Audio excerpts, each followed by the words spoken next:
Welcome to Spirits and Supernatural. I'm Dawn. I'm Jenny. Here we are. Here we are after episode 50 by a little bit. Yeah. That was a fun episode. It was. It actually came out really well. We were uncertain. At times, we just didn't know. There was somebody that was in that episode that just was a little off the rails. Just a bit. Just not pointing any fingers at anybody except myself. Oh, wow. Right. So is this, what, 52? I think so, yeah. Wow.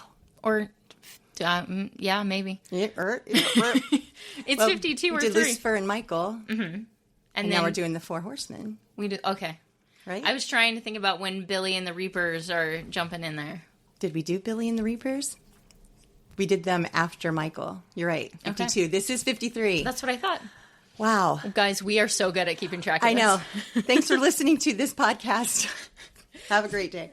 All right, so today we're going to do the Four Horsemen. They seem like a pretty good transition between angels and demons in a way. I don't know why. In my mind, it made sense. Well, I mean, they were used by Lucifer to true. To, wreak havoc, so.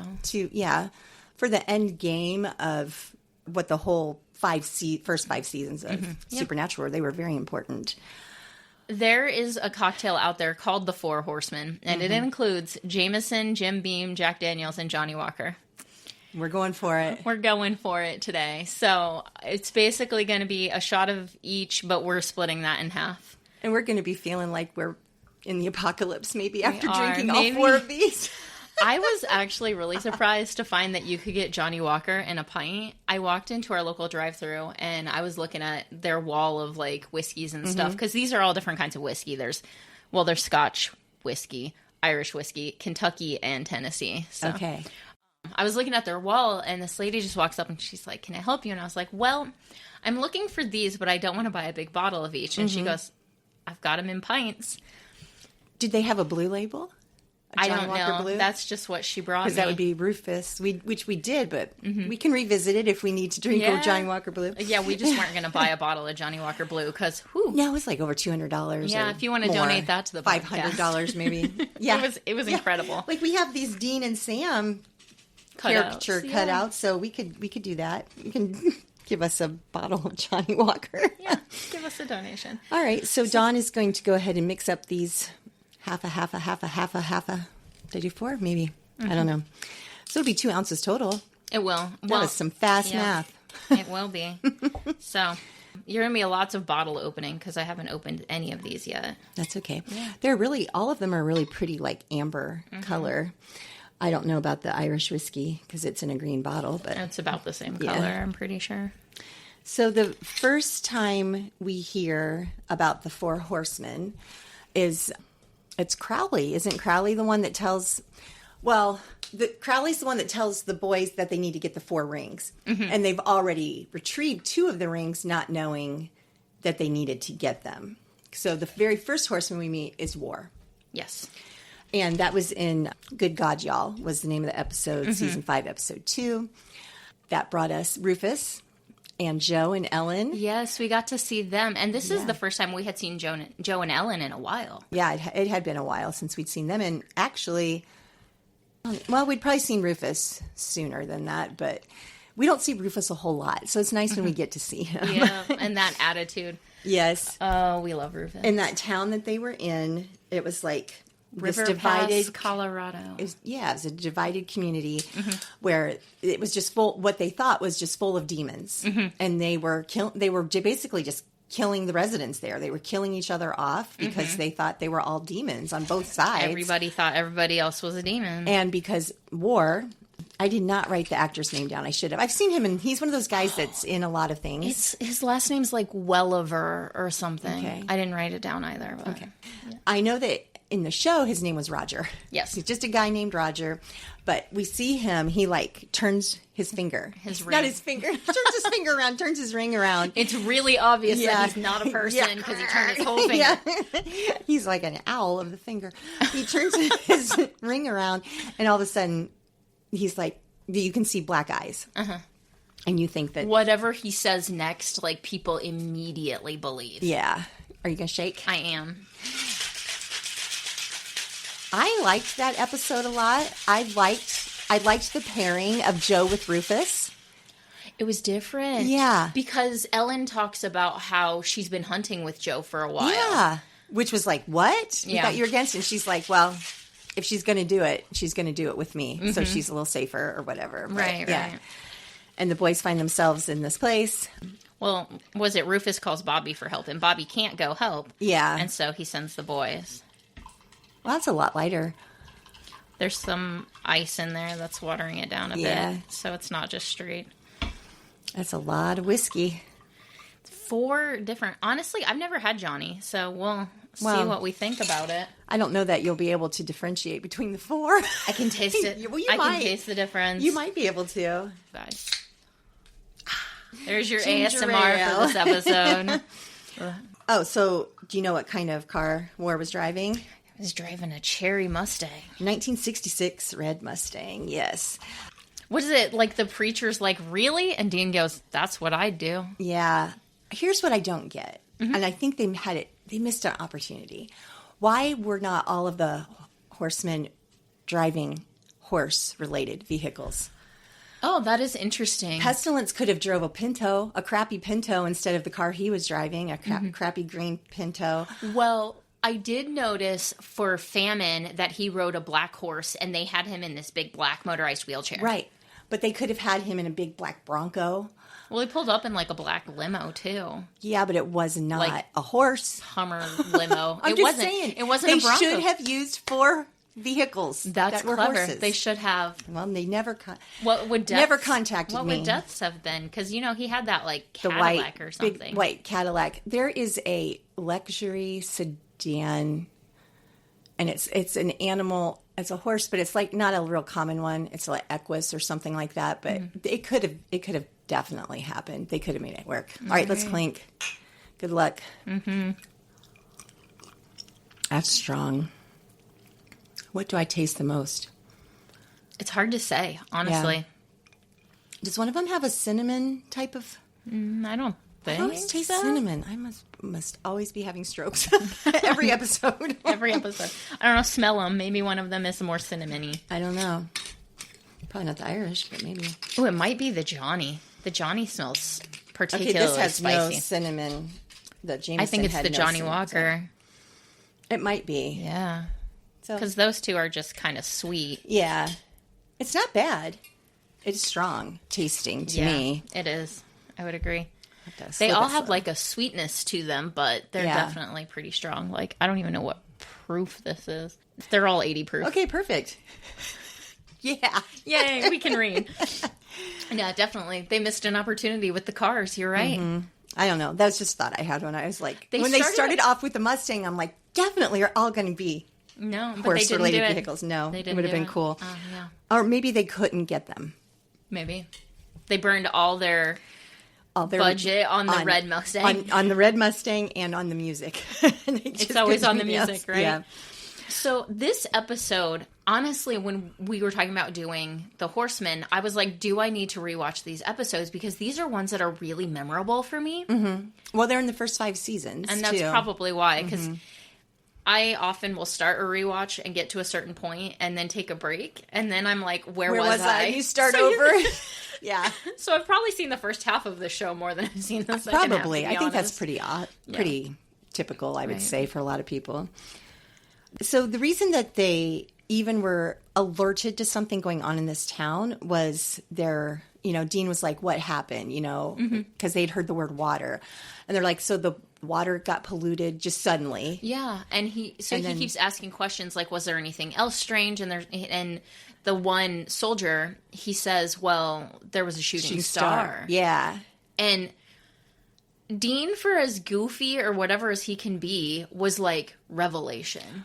Dean is very He's smart. Yes. And his instincts are so good. Yeah. He was like on point. And it's interesting because I kept thinking about it. They had a preacher right there. Mm-hmm. He could have been like, hey, preacher, does this sound familiar? Mm-hmm. But he walks over, he grabs that Bible, he flips to it, and he reads it Yeah. straight out of Revelation. Like, he knows. Yeah. He's Bobby taught him smart. well. Well, I think, and they have John's journal. Mm-hmm. And you can say Bobby taught him well. And even though I know everybody thinks John was a crap father, John taught them those things too. They grew up that Dean way. was listening to his dad. Yeah, for sure. Because he wanted to please his dad. He wanted to emulate his dad. So he was a sponge. Whatever dad said, he learned so he could regurgitate it back to him if he needed to. So this season as well, I guess it's the season before where Dean is really struggling with if God is real and why God would pick him. And so now we've got even more things that are biblical happening. And he's just like, well, I guess if this is it. Yeah. He's leaned into the knowledge for it. I guess. Well, season 4 is when he comes back from hell. Right. And so that's season before all the Horsemen. And he struggled with why him. And I think at one point Castiel's like, don't you think you deserve to be... I cried at that. Yeah, it was pretty powerful. Yeah. I agree. My favorite quote, though, by Death/Roger was... War. Because when... Roger. Death and Roger. Sorry, Death. You're not War. Although a lot of death happens with War. They kind of work together, don't they? Yeah, when he reveals himself to Sam, and Sam has basically figured it out. I'm back up a little bit. Rufus and Joe have Sam captured. Right. They see black eyes. Right. They think he's a demon. They are pouring salt on him. They're throwing holy water in him. like gallons. Yeah, and he's like, guys, and they're like, how is he resisting all of this? And, and they're devil trapping, all the things. And then Roger/War comes in, and he's like, let me talk to him. And then Sam figures out what's going on. And the guy is like, I'm Jello shots at a party. I remove inhibitions. So that is what War was doing. So he was causing war. He was causing chaos. The flip of the ring, and it made everybody go nuts. It does. Because even in that scene where Sam is talking to War, he twists his ring and he starts bleeding on his head, and he kicks a table over, and they come running in. Yeah. And then he shows up in the basement of the church. Instantly about, yeah. Yeah, and so, of course, for us as the viewers, we're like, obvious. Bad guy alert. Right. Yeah. But then he does the same thing. He winks at Dean as Dean is figuring it out. Turns the ring and just instantly turns the temperature in that room. They're demons. They're And everybody turns on Ellen and Dean immediately. And they had to run. Yeah. And so when they actually finally get a hold of War and they cut off his ring, because they figured it out. They saw him twist the ring, they figured out what was giving him his power. He wasn't subtle about it. Once they figured it out, he was just like, well, here we go. So they cut off his finger, and as soon as they did that, the hallucination stopped immediately, and War and his car disappeared. It's like we see them slice and dice the finger. They pick it up off the ground, and the car's gone. Yeah. It's just everything was gone immediately. Yeah. This episode reminds me a lot of the one with the Whore of Babylon. Is it 99 Problems? That episode, which I think that's what Laura said too when we were recording. These two episodes seem very similar to me. Yeah. She's like, the last time they came to a religious community or whatever with people, it was war. Yeah, so 99 Problems comes after this. But yeah, it was very similar-ish. And it's a group of people hiding out in a church because there are demons everywhere. Yeah. It just so happens that in this one, there aren't actually demons everywhere. Well, and kind of, if you look at it in a way, they were kind of like fake demons too. I mean, 99 Problems, they were real demons, but they were manufactured to be what they were. It wasn't just a town run over by demons. They were being called and summoned or whatever by the Whore of Babylon. Yeah. So yeah, there's just some similarities in this one that I always think about these two episodes together. Yeah, even though they're about 15 or so episodes apart. Oh yeah, there are several. Yeah. I liked that guy that played War. I thought he did a really good job. I did too, because the first time that you hear anything from him, he's leaning on this table in that church basement, and he's like, my wife just turned on me and tried to kill me, and he seems very upset and desperate as everybody else. And he's just part of the group. Yeah, and he's just playing that part. And then when you see him, you realize he is just playing. Yeah. Yeah. Playing war. Yeah. As little boys do sometimes. So I liked seeing Ellen and Joe and Rufus in this episode and the dynamics. One of the scenes with Joe that really stood out to me when I was watching for this was when Joe and Rufus are setting up the pipe bombs. Yeah. And Joe is like, she reminded me of Sam and Dean early on. Like when John is possessed by the yellow-eyed demon and they can't bring themselves to kill the demon because that would be killing their dad. Right. And Joe is very aware of that. Like, one of them is in my mom. What if it's my mom that comes through? Yeah. Because he's setting that up, and she's like, that won't kill them. He's like, no, but I see that it's harder for demons to chase me if they don't have legs. Right. And Joe's like, but that's my mom. Yeah. She says one of them is in my mother, and she looks so serious. And Rufus who is like this hardened hunter, just doesn't really have anything to say to that. Right. He didn't respond one way or the other. He didn't. He didn't like try to give her a pep talk saying, I know, but we got to do it. It was just, Rufus is a pretty matter of fact dude. Yeah. So she's really left to like figure that out on her own. Which I think, at least like for me, I connect with that more because how are you supposed to fight these monsters if it's your family? Yeah. That's always the question of like the zombie apocalypse. Like if your family gets bit, what do you do? Right. you take off their arm or their leg, wherever Pipe bombs they were bit. At the windows, I guess. I liked that Dean connected with that military guy too. Because he's like, where did you serve? And Dean's like, hell. And he's like, yeah, I know what you mean. He's like, no, really? No. Yeah. Yeah. Like he doesn't sugarcoat it. He's like, that's where I was. Yes. I like that a lot. I know we are saying yeah a lot. I gotta stop saying yeah all the time. Another drinking game for y'all. Every time we say yeah, you say yeah. Yeah, right? Oh, goodness. So War, I think that's a good start to the Horsemen as we see them. Because it sets up, like, we know we're going to see more of them. They're on the hunt for the rings. And that one, I just think the writers did a really good job of exemplifying each of the Horsemen.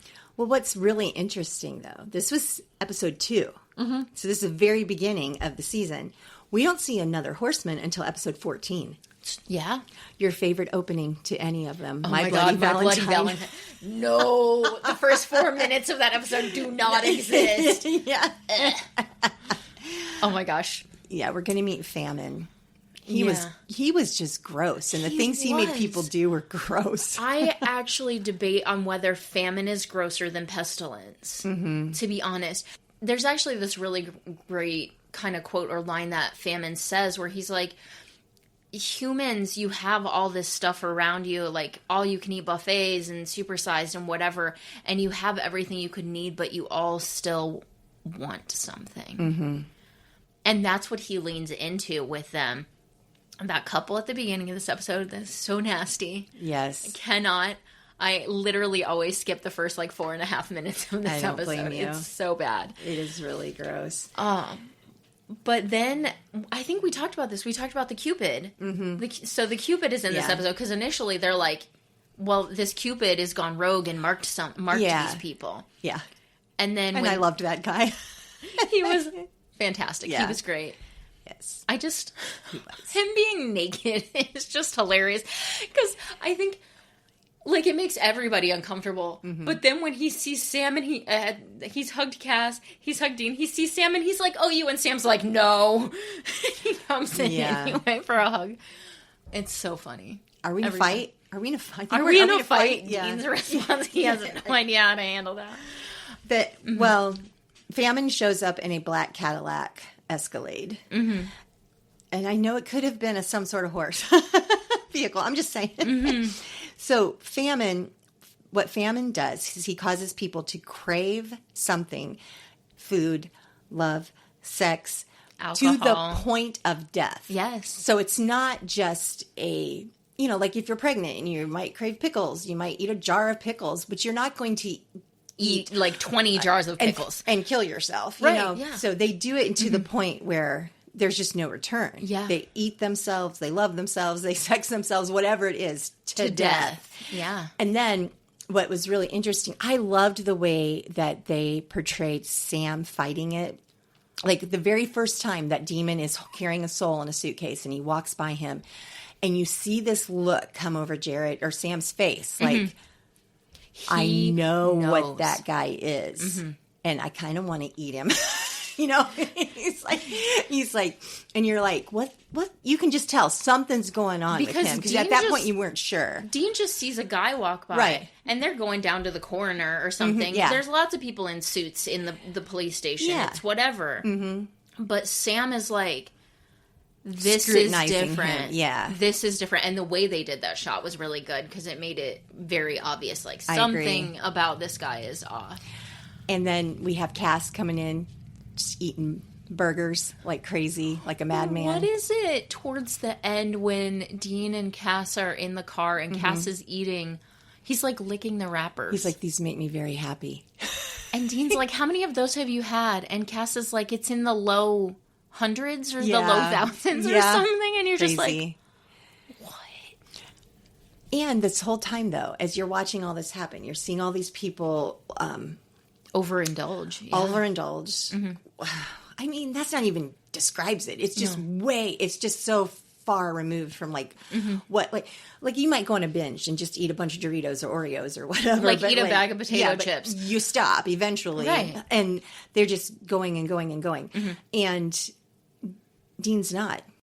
This is his, Lonely Drifter Christmas or whatever because it's Valentine's Day. Yeah. He doesn't go out and find a date. He's like, no, I'm good. They're like, aren't you going to eat that hamburger? No. I'm not Cass hungry. Like, can I have it? Yeah, he wasn't hungry. It was like everything that made up who he was. Almost like it was the opposite effect.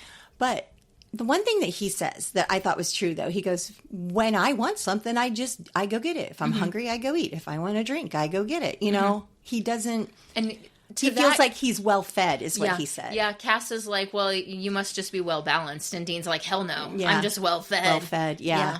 But Famine had a different take. He's like, you're just dead inside. There's nothing in you. It doesn't affect you because you're just dead inside. I thought that was just the saddest. Wasn't it? It really, really was. I didn't like you it at all. You could tell that it really hit Dean. That like somebody articulated something he'd been feeling. Yeah, for sure. And it's always worse when somebody, especially somebody you don't really know, reads you that well. It really hits especially you. When this is the bad guy too. Why was Famine so weak and feeble?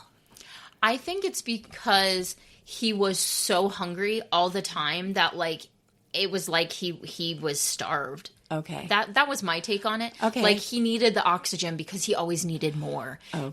Well, these entities are also, I assume, very old as well. Like none of them, well, I guess Roger is kind of young. War looked great. Yeah. But Famine, I think the idea behind that was he's just always so hungry for more of whatever souls in his case that he like seems like he's starved, kind like of physically emaciated. Yeah, because they had to literally carry him around and put him in a wheelchair. And it was just a very interesting take on it for sure. Well, they could have played him as like, you know, somebody who was like obese. Like a big old glutton. Yeah, a glutton, but he wasn't. Yeah. He was like this. He was a glutton, but he didn't look like what you would expect. He wasn't a glutton of like cheeseburgers. Yeah. It was souls. Which apparently never really fill you. Well, when the boys hunt down that one demon and they get the briefcase from him and they figure out that it was the coroner's soul. The demon goes back to Famine and he's like, I lost it and I'll go get you another one. The Winchesters are here. The Winchesters are here. I'll go get you another one. I'll go get you another one. And Famine is like, I'm hungry now. And he eats the demon. Yeah. And then he says, delicious. Yeah. And I'm like, how rotten are you at the core that a demon was delicious to you? What was it? Because for it seemed like when he was talking about the human souls and how humans are always hungry, that the thing that was savory, I guess, about the human soul was always that hunger for something. So wonder about the demon's soul, what it was. Not any old soul would do. It had to have been a soul that was affected by famine. Whatever that looked like for that person, whatever they needed and they fed on. And then they became palatable to Apparently, famine. Yeah. He was really creepy. He was just creepy and gross. And his whole don't you touch a hair on that beautiful boy, or whatever he said about Sam. It was so creepy. I see you got the snack I sent you. Yeah. Well, Sam was so good in this episode too, or Jared was, when he was like, "It's got me, Dean," and Dean's like, "What?" And he's like, "You gotta lock don't me make down." me say it, you know? Yeah. And he's like, "You lock me up good, because I'm fighting this. This is it's in me." I really thought that Jared played the whole addiction thing so well. I agree. Coming off of the demon blood and just trying to cut it, and how he just absolutely could not, because of famine, he couldn't hold back. Like, literally, when those two demons come in, they unlock him.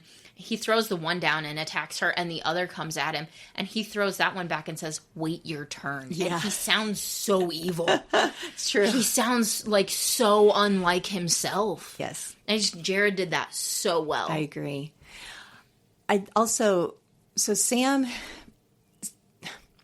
War didn't die. He lost his ring and he disappeared.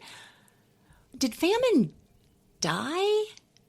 Like, so Famine's like, "There's nothing you can do to me." And Sam's like, "You're right, but I can do something to them." Because Famine had just sucked all the souls or whatever out of the demon. I don't know. They don't really have souls, but whatever. He sucked their life force out of them. And so that's what he was able to manipulate. And it kind of, like, it felt like it killed Famine. Did it kill him? Maybe. I don't know. Like, I know what you mean. It's Can the hard Horsemen to tell. die?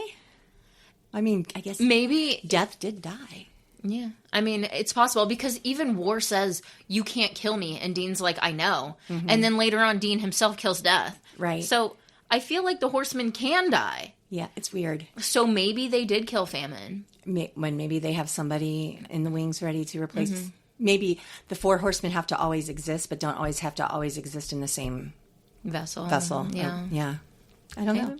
What replaces Famine? Like, Death has Reapers. There's probably other little famine-y guys running around. Famine-y guys? Yeah. The one thing that stood out to me, too, was like this town that they went to. There had been 8 suicides and 19 ODs in a week's time. And this was like kind of a small town. This isn't like New York City where that maybe could happen in a week. Yeah. That was just like a lot in a very short span of time. Like, very clearly something is happening here. Yeah. And it just, like I said, I really, really enjoyed watching Sam turn. I hated the end when he's in lockdown again and he's yelling for help. Screaming from the panic room. And Dean's back on the bottle. He's drinking again. And he's like, "I can't do this." And he goes outside and he prays and he's got his OPT. I thought about, like, is he praying to God there? That's how I took it. Because, I mean, usually if he's praying to Cass, it's like he's on a CB radio. Right, but Cass was with him. Cass was there. Right. He was praying for help to God. I was thinking about that particular scene on this rewatch, and so Cass would have heard that prayer, wouldn't he? Would he hear it if it wasn't to him? I don't think angels can hear all prayers. Okay. They have to be. I would think they'd have to be specific. Okay. Like when he cries out for help, he goes, "Any angel out there." When Dean, that's true, or specifically to Cass. Yeah, that's how I would take it. Yeah, it really felt like he was praying to God specifically. After all of his questioning about God's existence and everything. Yeah. I'm sure Theresa and Ruth could tell us if we're wrong. We're right. But that's they're not here. So. They're not here. So suck it, lady. I didn't say that. They know. Oh my gosh. So then our next horseman that we see isn't until episode 19. So we have another 5 episodes. And we only see him at the very end of Hammer of the Gods. Okay. He shows up in his little green Hornet, little AMC Hornet. Not a horse car. No, should have been a Pinto. I'm just saying. Because they're kind of a crappy car. And he goes in and he's so snotty and so gross and I just can't handle it. It's disgusting. Show me blood out the eyeballs. The guy, that couple eating themselves, I'll take that over snot any day. I just can't. I will watch pestilence covered in mucus. No. I don't like mucus. I cannot. Now you know how to gross us both out. Yes, but please don't. His license plate is Sick and Tired, SIKNTRD, Sick and Tired. I thought that was very clever. The other two had license plates also, but they were not war-related or famine-related. They could have done, like, Always Hungry or something for famine. Feed me. Feed me. Yeah, feed me. And he was played by an actor that did, like, Max Headroom back in the 80s. So he was he was in a lot of things. And he was Dr. Green, which I think was intentional. He drove a green car because he was on a pale. They talked about, like, in the Bible, I think it talks about the 4 horses. There's, like, a pale green horse, and that's what he was. And his name was Dr. Green. So that was intentional. Intentional, for sure. And it's not as green when you're really sick. And when that old lady, like, throws up before she dies. Yeah, but that was green. Yeah, but that didn't bother me because it was so over the top ridiculous because it was, like, almost neon green. I'm like, that didn't look like real vomit. It wasn't real enough for you. No. So it was okay. It didn't gross me out too bad. And then that's the very end of Hammer of the Gods. And that's like episode 19. And then we have a whole episode 20. Yeah. And then episode 21 is the beginning. That's when we find out. Is it in 20 that we find out that they need to get all the rings? And Dean's like, well, we've got 2 of them. How hard will it be to get 2 more? And so how hard would it be? They find Pestilence. That's Dean's attitude. How hard can it be? And then sometimes he's like, it's too hard. And they go to the hospital that he's at. Mm-hmm. They got rid of him really quick. Like, he wasn't even in a whole episode. He wasn't. No. He was, I feel like, half the episode, he was the protagonist. And then the other half, Death was the protagonist. Or antagonist. Yeah. But Death got several more episodes, obviously. Obviously, right. Well deserved as well. Julian Richings, we love you. Mm-hmm.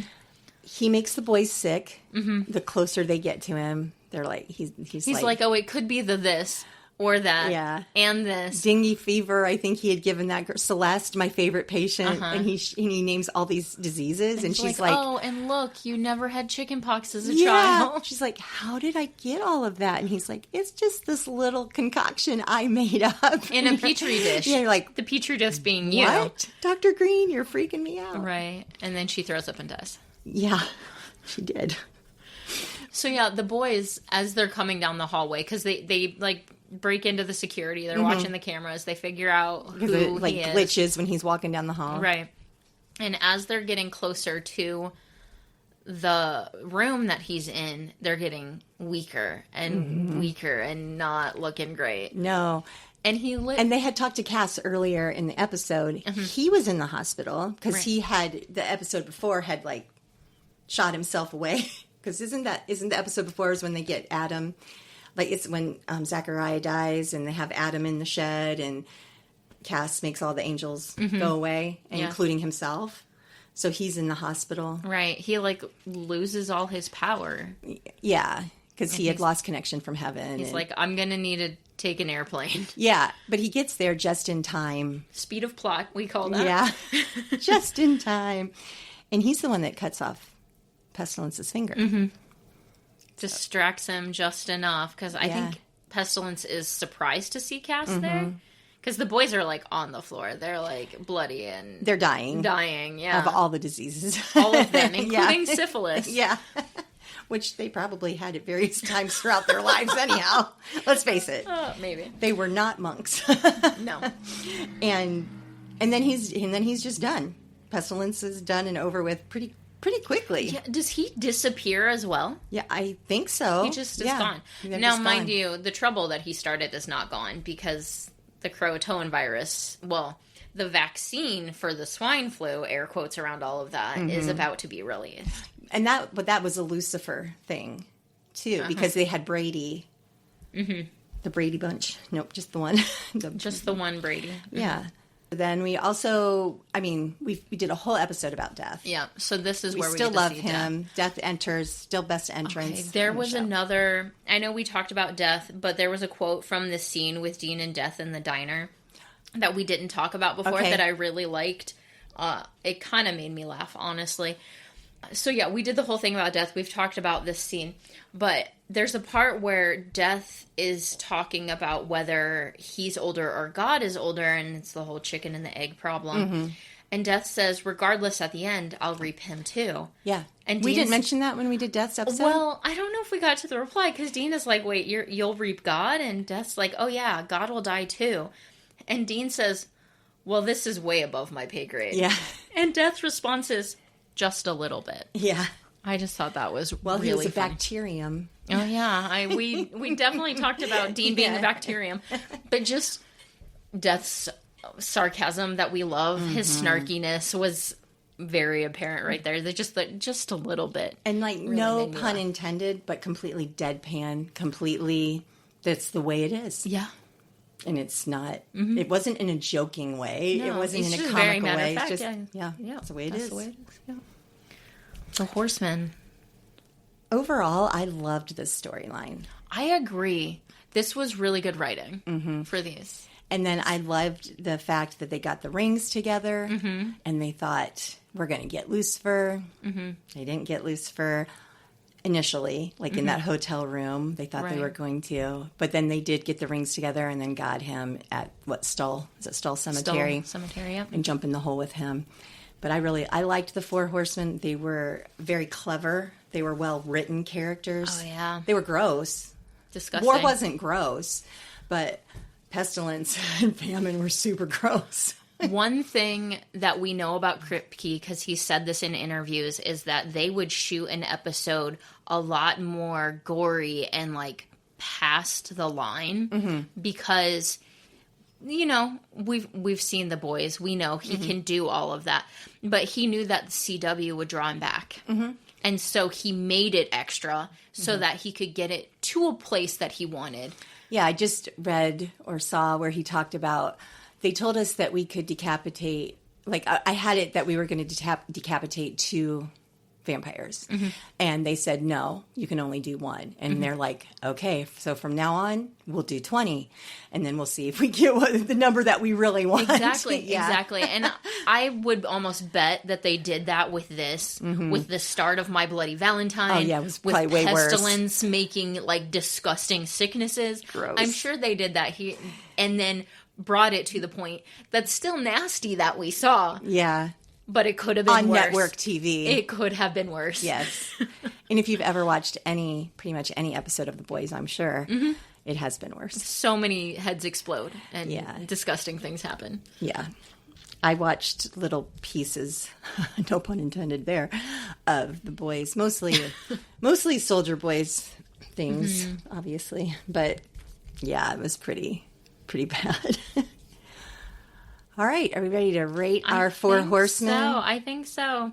I can definitely feel the 4 whiskeys, even though we've only drank half of it, and half of it is ginger ale. Yeah, I feel a little buzzy warmth. Yeah, I think this is one because of the ginger ale and doing having ice in it and shaking it, like it gets a little watered down. Yeah. But it's definitely one that is stronger than you realize, and that's probably the point. Yeah. I think using the 4 whiskeys, and I love that they all start with J. Oh, yeah. That's just fun. I think that fits the 4 horsemen. We have a green bottle, we have a black lid, we have a red lid, and we have a white lid. They're all different colors. We actually have the 4 horsemen right there. Do. There you go. Totally intentional. We're so cool. So we pulled it from the internet, man. Yeah, I think definitely fits our 4 horsemen 100%. Yeah. Full swig. The match is really good on that. Somebody clever came up with that a long time ago. I don't know how to possibly tell you to mocktail this unless you can find, I'm thinking, unless you just do 4 juices, 4 random juices 4 together. teas that might blend. 4 teas. 40s. Yeah. This one, you might just need to open a can of ginger ale and Yeah. not really mock it. Yeah, I don't know how. If you got 4 whiskeys, I don't know how. I mean, that's the that's the drink. It. I have seen online that there is a way to make a black tea concentrate, and if you brew it a certain way, it tastes similar to whiskey. Okay. So if you want to go through that effort and make concentrates from 4 different black teas and do your thing, sure thing, you do that. But otherwise, just get yourself a can of Coke or something. I almost feel like I have to almost give it a 0 on mocktailability. I just don't think it can't gets disagree. no swigs for that one. No swigs on this. That's our first no mocktail, but I don't really know. Like, unless you want to do like a suicide soda where you mix a whole bunch of different sodas together. Oh, that's true. Something like that. Gross. If you wanted to, mix several drinks. But if you would do that, I would stick with like Coke and Pepsi and Dr. Pepper and maybe RC. I would do like 4 colas. I don't know that I would do Sprite and Mountain Dew. If and you Coke do that, then you're definitely going to get diabetes. Not that we aren't from you 4 can whiskeys. You can do diet if you want to. Sure. And I just have to say it because you don't get diabetes from drinking pop. Oh, I'm joking. I know. The over amount of sugar, not that there's not a butt ton of sugar in this, but this one is very difficult to mocktail. If you come up with an idea, let us know. Yeah, let us know. But I'm going to have to agree. 0s on that one. Let's see. It was easy to make. It was very easy to make. Yeah, full swigs Since on I that, divided it in half, I just did a shot so that we each got half a shot in there. Yeah. How about the taste? I like it. Mm-hmm.